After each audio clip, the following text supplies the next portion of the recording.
যদি আমরা গরুকে কুরবানি বন্ধ করে দিই, আমাদের হাতে আরো 3টে অপশন আছে। চাইলে আমরা উট দিতে পারি, চাইলে দুম্বা দিতে পারি, চাইলে ছাগল দিতে পারি। যেহেতু একটা ধর্মীয় ভাবাবেগে নাকি আঘাত লাগছে, সে অনুযায়ী আইন প্রণয়ন করার চেষ্টা করছে। এই জন্য আমি অ্যাজ এ মুসলিম হিসাবে অনুরোধ করব যে এই বছর আমরা গরু কুরবানি না দিই। গরুর গোস্ত না খেলে মুসলমান থাকে না, এমন হাদিসও নাই, কোরআনের আয়াতও নাই। এক কাজ করুক সরকার, যদি এটা যদি চায় গরুগুলো উনি নিয়ে নিক, আমাদের যে ন্যায্য মূল্যে আমরা কিনেছি সেই দামটা আমাদের দিয়ে দিক, ওরা নিয়ে নিক। ওনারা গোশালা রাখবে কি ওনারা নিজে কেটে খাবেন, ওনারা বুঝবে। মা তো বয়স হয়ে গেছে, সেই তো মা বয়স হোক চাই জওয়ান হোক ইয়াং হোক, সেই তো মা, তাও তো খেতে বলছে। তার আগে যদি মানুষ খাচ্ছে তো কি আছে, কি আপত্তি ওটা? আমরা হিন্দুরা সবাই গরু, আমরা এইটাই জড়িত, সব আমাদের এইটাই ভাত ভিত্তি। আমার নাম শুভ ঘোষ। কারণ আমরা তো হঠাৎ সরকারিটা করেছে, তা আমরা মানবো কি করে বলুন, আপনারাই বলুন। হিন্দুদের এইভাবে বাঁচানো যায় না দাদা ভাই, এইভাবে একদম টোটালি বাঁচা। শুভেন্দু অধিকারী মহাশয় ভুল করছেন। নির্দিষ্ট সালে যেরকম কুরবানির প্রথা চলছিল সেই প্রথা চালু করে। আমার ঋণ আছে 9 লাখ টাকা, ঋণের বোঝা শুভেন্দু অধিকারীকে নিতে হবে। আমাদের এই গরু বিক্রি করে আমাদের সংসার চলে। আমি আজকে ওপেন আমাদের আর্থিক সমস্যা, সরকার যে পেটে লাঠি মারলো আমাদের, এই লাঠি মারার কষ্ট, এই যে কি যন্ত্রণা দিয়েছে, এর থেকে আমি 20 হাতে নিয়ে ঘুরতে 20কে আত্মহত্যা করবো। ওদের কুরবানিটা ওদের করতে দাও, আমরা বাঁচি। নিয়েই আমাদেরকে রাস্তায় গিয়ে আন্দোলন করতে হবে। আমরা ভোট দিয়ে এনেছি সরকারকে। 1.5 লাখ টাকা দেনা আছে এই গরুর উপরে, কিন্তু আমরা কি করব? আমরা শিক্ষিত ছেলে, সরকার একটা চাকরি দিতে পারছে না, কিন্তু আমাদের পেটে লাথি মারছে সরকার। সরকার যদি না দেনার দায় নেয়, তাহলে আমাদের গলায় দড়ি দিতে হবে, বিষ খেতে হবে বা আত্মহত্যা করতে হবে। যেরকম সারদায় হয়েছে, কত লোক মারা গিয়েছে, তাহলে এও তো সেরকম পরিস্থিতি পড়ে গেছে। গরু বিক্রি না হলে আমাদের না খেয়ে মরতে হবে। ভারতবর্ষ ধর্মনিরপেক্ষ দেশ, সেখানে শিখ, পাঞ্জাব, খ্রিস্টান, হিন্দু থেকে আর জৈন থেকে আরম্ভ করে সকলেই বসবাস করি। সেক্ষেত্রে আমরা প্রত্যেকেই নিজ নিজ ধর্ম, নিজ নিজ আচার আমরা পালন করে থাকি।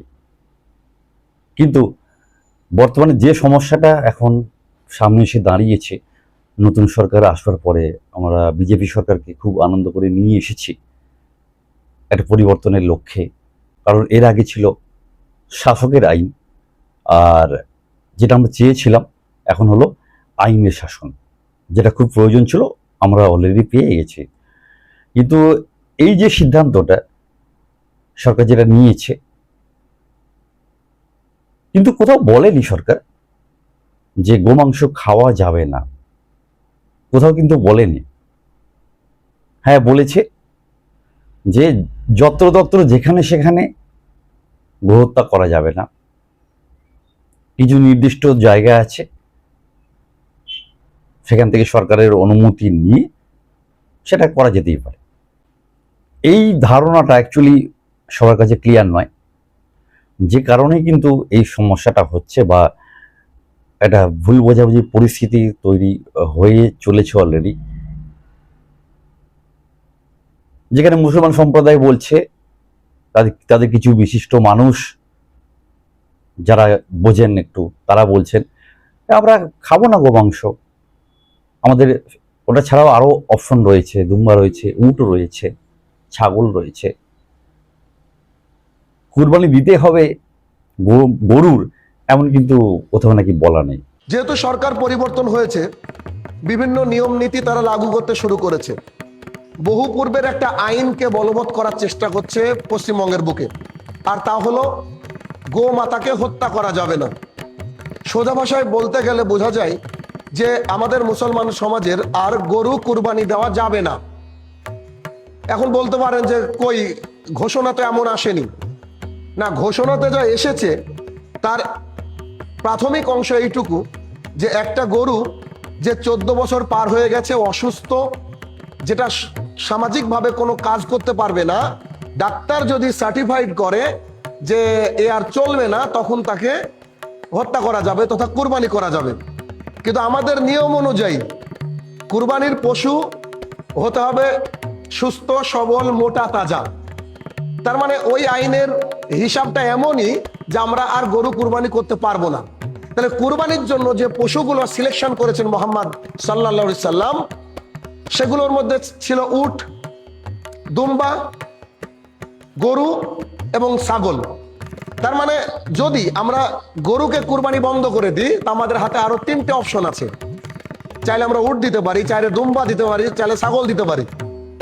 যেহেতু একটা ধর্মীয় ভাবাবেগে নাকি আঘাত লাগছে, সে অনুযায়ী আইন প্রণয়ন করার চেষ্টা করছে।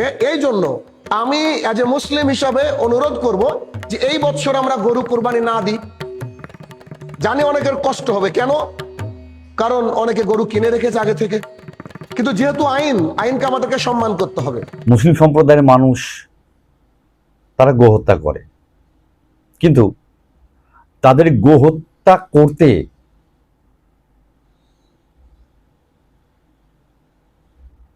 সাহায্য করি কিন্তু আমরা হিন্দুরা।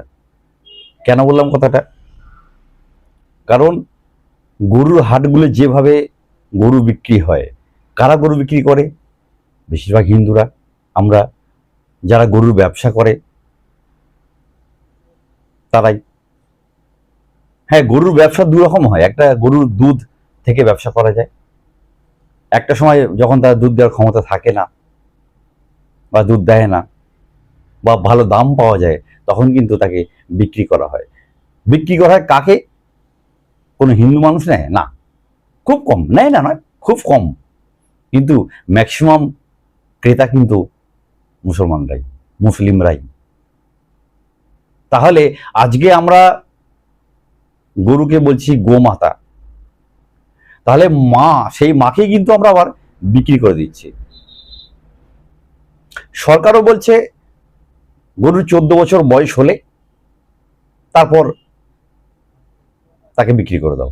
ভাই, 14 বছর বয়স পর, গরুর বয়স হওয়ার পর তাকে বিক্রি করে দেব। তাহলে কি 14 বছর যখন বয়স হয়ে গেল, একটা গরুর 14-15 বছরই জীবনকাল, তার মানে সে যখন তার মধ্যে যখন বার্ধক্য চলে এলো, সে কি আমার মা থাকছে না? আমার মায়ের যখন বয়স হয়ে যাবে, মায়ের মধ্যে যখন বার্ধক্য চলে আসবে, জরা চলে আসবে, তখন আমি তাকে বিক্রি করে দেবো, আমার সংসার থেকে বিদায় করে দেবো? যে মা যে আছে, ঠিক আছে, ইয়াং বয়সে তো মা হচ্ছে, বয়সকালে কি উনি কি বলে ঠাকুমা, দিদিমা, তা দিদিমা ঠাকুমা হয়ে গেলে তার মানে খেতে অনিষিদ্ধ নেই।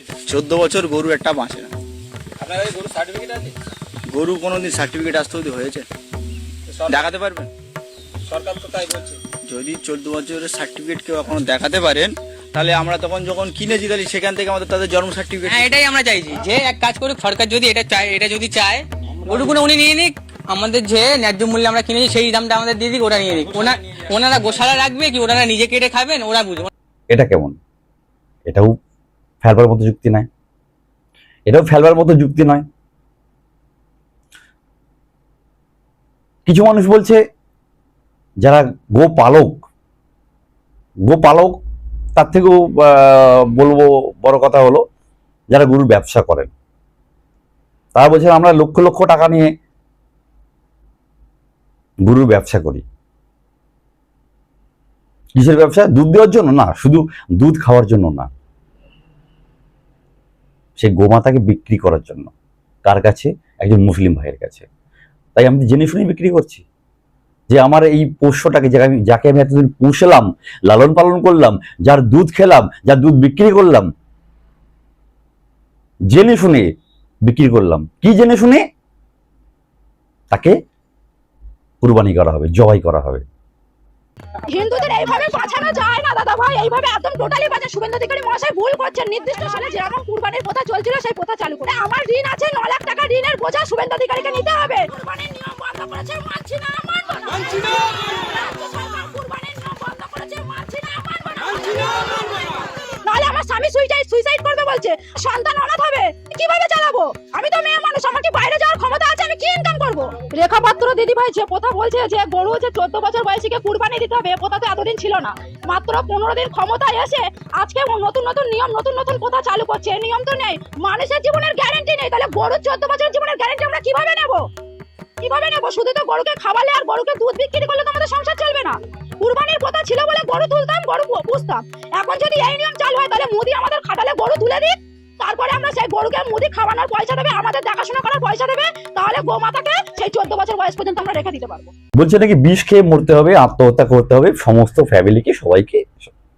মুসলিম বা তারাও হিন্দু, তারা তো মিশছে একসাথে, আমরা তো একসাথে আছি। তারা কোনোদিন দেননারি করেনি কি কারু আমাদের গলা ধাক্কান দিইনি। ওদের কুরবানিটা ওদের করতে দাও, আমরা বাঁচি। আমার মতন মহিলা, আমি মহিলা সমিতি থেকে 5 লাখ টাকা নিয়েছি, চলো আমার ব্যাংকে সব আমি জমা দিই, সুদ আসল। কি অবস্থা হচ্ছে, আমার স্বামী ভ্যান চালায়, আমরা এইভাবে বাঁচি। তাহলে আমাদের বাচ্চা কাচ্চা সব আছে, তাহলে আমরা কি করে খাবো? এই গরুগুলো 3 দিন খাওয়া দিতে পারছি না। এই মুহূর্তে গরুগুলোও মরবে এবং আমরা মরবো, আমাদের পরিবার মরবে। দড়ি নিয়ে ঘুরছেন কেন? গলায় দড়ি দেওয়া ছাড়া আমাদের বিকল্প কোনো রাস্তা। সরকার যদি না দেনার দায় নেয় তাহলে আমাদের গলায় দড়ি দিতে হবে, বিষ খেতে হবে বা আত্মহত্যা করতে হবে। তো ভাই যখন, হ্যাঁ জানি লোকসান হবে, ক্ষতি হবে, তো যখন নোটবন্দি হয়েছিল তখনও তো মানুষের ক্ষতি হয়েছিল, আর্থিক ক্ষতি হয়েছিল, হয় নাকি? মানতে হবে এটা, মানতে হবে এটা। তুমি বলছো আর কিছুদিন সময় দেওয়া হোক। সবাই চেয়েছে যে এই সরকার আইলে একটু উন্নয়ন হবে, তা উন্নয়নটা হচ্ছে কই? এ তো গরিবদের পেটে লাথি মারা হচ্ছে, উন্নয়নটা হয়েছে কই? যদি যেহেতু কমসে কম এবছরটা আমাদের ছাড়টা দিক, এবছরটা আমরা বিক্রি করে নিই, নাহলে আমরা করবোটা কি? এটা নিয়ে আমরা না গরু বেচতে পারছি, না আমরা আনতে পারবো। কম করে আনতে না পারি ঠিক আছে, গরুগুলো তো বিক্রি করে আমরা এবারটা অন্তত উদ্ধার হয়ে যাই। সরকার দেখুক এবার কি করতে পারে। তার মানে এই তোমার এই চালানটা, তোমার এই যত গোমাতাগুলো আছে, তোমার মায়েরা যারা আছে গোমাতা, তাদের তুমি জবাই করতে দাও, তোমাকে জবাই করার জন্য সময় দেওয়া হোক। তারপর তুমি আর, যেহেতু সরকারি আইন হয়েছে, আইন তো মানতে হবে, তারপর তুমি আর পুষবে না বা ব্যবসাটা করবে না। আজ সরকারের নির্দেশ দিয়েছে বলে তোমাদের হাত পা কাঁপছে, বুক কাঁপছে। ভাই এতদিন কোথায় ছিলে? তুমি তো হিন্দু, দেখতে পাচ্ছি। তোমার তো নিজেরা বলছে তোমরা হিন্দু, তোমার শাখা সিঁদুর পরে রয়েছে, তোমার তো হিন্দু। যে আইনটা করেছে সেটাকে তুলে নিব না উনি, নিয়ে এবারটার মতন ছেড়ে দিক আমাদের। এটা গরিবের পেটে লাথি বানাপানা হচ্ছে। এতদিন সরকার নির্দেশ দিয়েছে বলে ওই এতদিন তোমাদের বিবেক কাজ করেনি? হিন্দু হয়ে যাকে পূজা করো, তাকে একজন কসাই হাতে তুলে দিতে জেনে শুনে বিবেক তখন দংশন হয়নি? সরকার যে ডিসিশন নিয়েছে ভুল কিছু না, যদিও ধর্ম নিরপেক্ষ সরকার, তারপরে বলবো ভারতবর্ষ হিন্দু প্রধান দেশ, এই সিদ্ধান্ত নিতেই পারে। মুসলমান ভাইদের মধ্যে, মুসলমানদের মধ্যে অফরকৃত রয়েছে, গরু ছাড়াও আরো অন্য পশু, উট, দুম্বা বা ছাগল কুরবানিও দেওয়া যায়, তারা চালিয়ে নেবে। কিন্তু তোমরা বলছো তোমরা চালাতে পারবে না, তোমাদের চলবে না। গরু বিক্রি না হলে আমাদের না খেয়ে মরতে হবে। আমরা কি করব? নবান্ন নিয়ে যেতে হবে, তাহলে সেখানে গিয়ে সামনেই বেঁধে দেবো আমরা। তো হিন্দু লোক, আমরা তো সরকারি আমরা খুবই খুশি, খুবই আনন্দিত, কিন্তু হঠাৎ আমাদের পেটে লাথি বললে আমরা কোথায় যাব? অন্য কাজ করো, অন্য ব্যবসা করো, কিন্তু সরকারি সিদ্ধান্ত মানতে হবে। বলেছে রাস্তায় গরু দেখলে, যেগুলো চালান নেই, উইদাউট চালানে গরু নিয়ে যাওয়া হচ্ছে, সেগুলো কিন্তু পাকড়াও হবে। বিকল্প পথ সরকার করে দেবে না। তোমাদের জানা দরকার ছিল এগুলো, তোমাদের বোঝা উচিত ছিল এগুলো, নিজের বিবেকের কাছে প্রশ্ন করে। যাকে মা বলছো তাকে বিক্রি করছো, তাকে কাটা হবে জেনে শুনে তাকে বিক্রি করছো কেন ভাই? হ্যাঁ, আমি আরেকটা কথা বলবো এখানে, যে শুধুমাত্র গোমাতার ক্ষেত্রে নয়, এটা আমি সরকারের উদ্দেশ্যে বলবো, শুধুমাত্র গোমাতার ক্ষেত্রে নয়, আরো যত পশু আছে, পাঁঠা বলি বন্ধ হোক মন্দিরে। কেন হবে বলি? আজকে আমি যদি বলি আমাদের সমস্ত জীবকুলকে সৃষ্টি করেছেন ঈশ্বর, ভালো করে বুঝবেন কথাটা, সমস্ত জীবকুলকে, প্রাণীকুলকে সৃষ্টি করেছেন ঈশ্বর, খুব ভালো কথা। তার মানে কি সমস্ত জীবকুল তো ঈশ্বরের সন্তান, তাই তো? তাহলে কোনো পিতা বা মাতা চাইবে নিজের সন্তানের রক্ত? গরু জয় না করতে দেন, তাহলে গরু, হাঁস, মুরগি, ছাগল সব বন্ধ করুন। নিজের সন্তানের বলি, এক সন্তান আরেক সন্তানকে বলি করুক। আমি ঈশ্বরের সন্তান, একটা গরু ঈশ্বরের সন্তান, একটা ছাগল ঈশ্বরের সন্তান, একটা উটও ঈশ্বরের সন্তান, ঈশ্বরের সৃষ্টি। তাহলে হিসেব মতো তো আমরা সম্পর্কে ভাই ভাই। তাহলে আমাদের পিতাকে, আমাদের মাতাকে ঈশ্বর, সে যেই হোক, সে আল্লাহ, যিশু, যেই হোক, শিব, কালী, যেই হোক, সেই ঈশ্বর। তাহলে তারা হলো আমাদের পিতা মাতা। সেই পিতা মাতারা চাইবে আমরা এক ভাই আরেক ভাইকে হত্যা করি? আপনি চাইবেন আপনার দুই চারটে সন্তান এক সন্তান আরেক সন্তানকে বলি করুক কিনা? আমার মা বাবা চেয়েছে, রক্ত চেয়েছে। ঈশ্বর কখনোই চান না, যেটা আমি বুঝি না। আমি কোনো জ্ঞানের কথা বলছি না, এটা আমার কথা। সবাই ঈশ্বরের সন্তান, তাই কোনো মা বাবা চাইবে না যে তার এক সন্তান আরেক সন্তানকে হত্যা করুক। পাঁঠা বলে দিচ্ছি, কি বলছি আমরা? মা চেয়েছে, মা কালী চেয়েছে ভাই, মা কালী চায় না। আমি বলছি মা কালী চায় না, কারণ সেই পাঁটাটাও সেই মা কালীর সৃষ্টি, আমিও সেই মা কালীর সৃষ্টি। আমরা দুজনেই কিন্তু মা কালীর সৃষ্টি। তাই মা কালী চায় না, আমাকে কখনো বলেনি তোর ওই ভাইটাকে, আমার আর একটা সন্তান, ওই যে ভাই তোর ওটা, আমার আরেক সন্তান ওই পাঁঠাটা, ওটাও তো ভাই, ওকে বলি দে, ওর রক্ত খাবো আমি, ওর রক্ত পান করবো আমি, ওর রক্ত উৎসর্গ করা আমাকে কখনই বলতে পারে না।